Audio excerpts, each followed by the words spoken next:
উপরের তলা থেকে আসা সেই শীতল চিৎকারে 3 বন্ধু জমে গেল।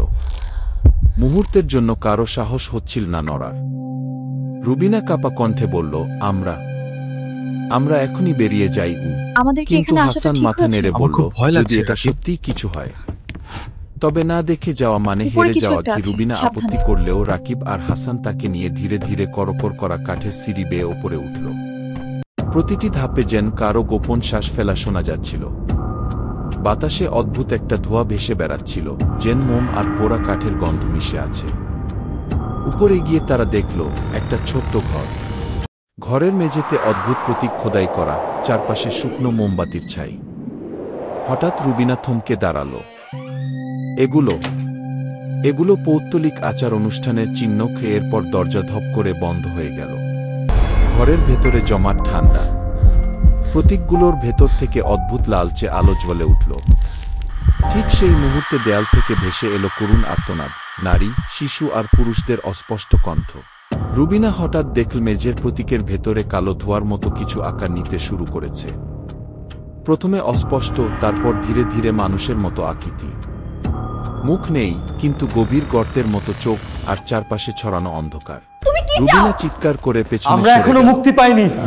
রাকিব এগিয়ে গিয়ে চিৎকার করল, তুমি কি চাও? অদ্ভুত সেই ছায়ামূর্তি কথা বলল না, কিন্তু তার গলা যেন 3 জনের মাথার ভেতর গর্জে উঠল।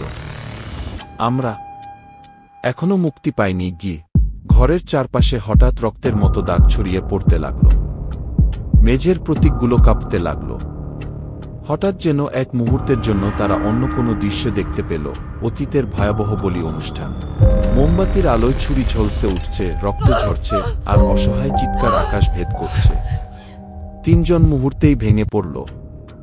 হাসান ফিসফিস করে বলল, এরা এখনো এখানে বন্দী। সেই অভিশপ্ত বলির রাতের ভেতর। কিন্তু ঠিক তখনই সেই ছায়ামূর্তি তাদের দিকে ঝাঁপিয়ে পড়ল। বাতাস হঠাৎ ঝড়ের মতো বয়ে গেল। আলো নিভে গেল। ঘর ভরে উঠল অসংখ্য আর্তনাদে। রুবিনা মাটিতে পড়ে গেল। বুকের উপর আবার সেই অদৃশ্য ভারী চাপ। রাকিব আর হাসান মরিয়া হয়ে তাকে টানতে চেষ্টা করল, কিন্তু চারপাশের দেয়াল থেকে যেন হাত বেরিয়ে এসে তাদের আটকাতে লাগল। অন্ধকারের ভেতর থেকে গর্জে উঠল সেই কণ্ঠ, যে ঢুকবে সে আর ফিরতে পারবে না। 3 জন প্রাণপণে চিৎকার করতে থাকল। ঘর কাঁপতে লাগল। প্রতীকগুলো একে একে ফেটে গেল। তারপর হঠাৎ সব নিস্তব্ধ। ভোরবেলা গ্রামের মানুষ যখন অ্যানসেন ভ্যাম ইনের পাশ দিয়ে যাচ্ছিল, তারা দেখল সামনের দরজাটা খোলা, কিন্তু ভেতরে কেউ নেই। কেউ এখনো সাহায্যের জন্য ডাকছে। শোনা যাচ্ছিল ক্ষীণ আর্তনাদ, যেন কেউ এখনো সাহায্যের জন্য ডাকছে।